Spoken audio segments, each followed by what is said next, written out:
Good evening, everybody watching out there. I'm Zach Fisher. Matt Hoffman. We are KUJH TV reporters working for the Kansan tonight to give you midterm election coverage here at the Douglas County Courthouse. Thanks, Alana. Yesterday, I took a stroll down the Riverwalk here to see the variety of fans and their takes on what would happen in this year's Final Four. The first group that I encountered was a group of basketball managers from Missouri State. KU won an impressive 27 sets to their opponent's 8. Yeah, you heard that right. Against 8 different teams in 9 games, the Jayhawks only dropped 8 sets. During the same time period, the total number of criminal offenses not necessarily related to marijuana also dropped from more than 3,800 in 2013 to fewer than 3,000 in 2017. Dave Cronin says they'll be finishing all of these changes within the next few weeks. On Mass Street, Zach Fisher, KUJH News. What are going to be the 3 key things that the Hawks need to do in order to get that victory over Nova come Saturday? Thank you, Lydia. Hope everyone's doing well back there in Lawrence, Kansas. We're going to go over a couple keys to victory for KUW against Villanova on Saturday. I'm here in downtown Kansas City at the University of Kansas Hospital where the shooting happened last night right over my shoulder in the main entrance. Now, to give you a little timeline, the shooting started at 7th and Osage, with the 2 victims being initially injured there, rushing themselves to the emergency entrance to figure out that it was locked, to sprint down to the main entrance, where the alleged shooter came and shot the male victim, and then proceeding to turn the gun on himself. So as you can see, the excitement from the last season carries over, so stick around for more from Allen Fieldhouse. Back to you in the studio. Watkins Health Services is hosting its annual Student Wellness Fair at the Union Plaza. KUJH reporter Zach Fisher says that for the first time they're offering mobile flu shots to students and faculty. When Randy David headed to the Union today, he didn't expect to get a flu shot. He was just looking for an espresso.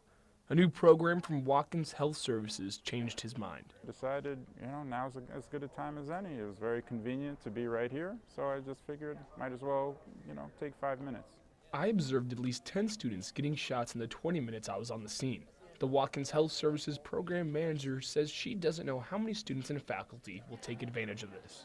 We believe that Watkins Health Services is conveniently located. There's lots of different areas or spaces that are close to us. We're on 2 bus routes, Lot 90's right there, but we still have to, be waiting for students to come to us. We're much more likely to get students the care that they need if we come to them. The Center for Disease Control says this past flu season they distributed a record 155 million flu vaccine doses.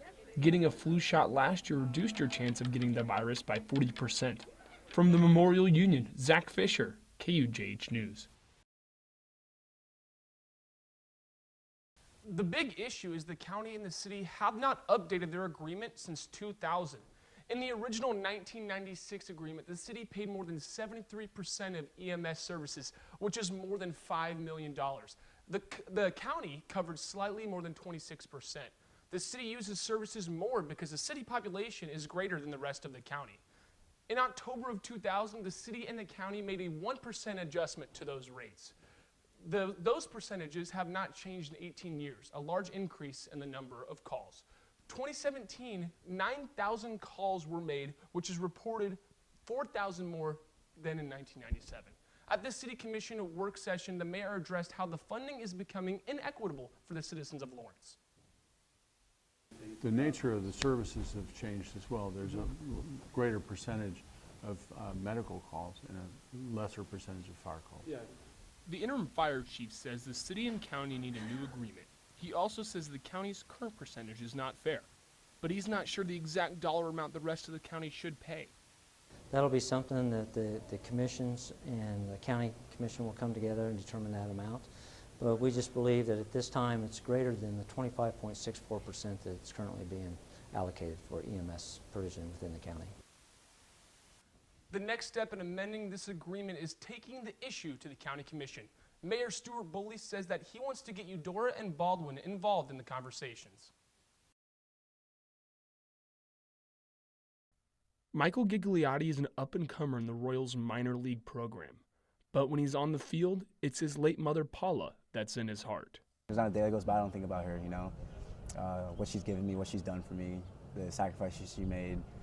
She she made a whole 180 on her life, and just to raise me, you know, and doing this out here every day, like living the dream, you know, it's like I try and just pay her back, you know, the love, the hardship she went through for me. I mean, if she can do all that, then I can bust my butt out here every day. Michael's mother passed away in 2010, leaving older brother Anthony to fill her shoes. Michael credits Anthony for making him the man he is today. I didn't really have a father growing up. My brother, when my mom passed, he 110% raised me, you know, into the man I am today. He took on the business, the house, me. You know, he could have said, you know, I need help, someone else take it, my uncle, you know, you name it. But he sacked up and he got everything together and took care of me. Yeah, the relationship with my brother is, I mean, you can't beat that, you can't break that. You know, he's my dude.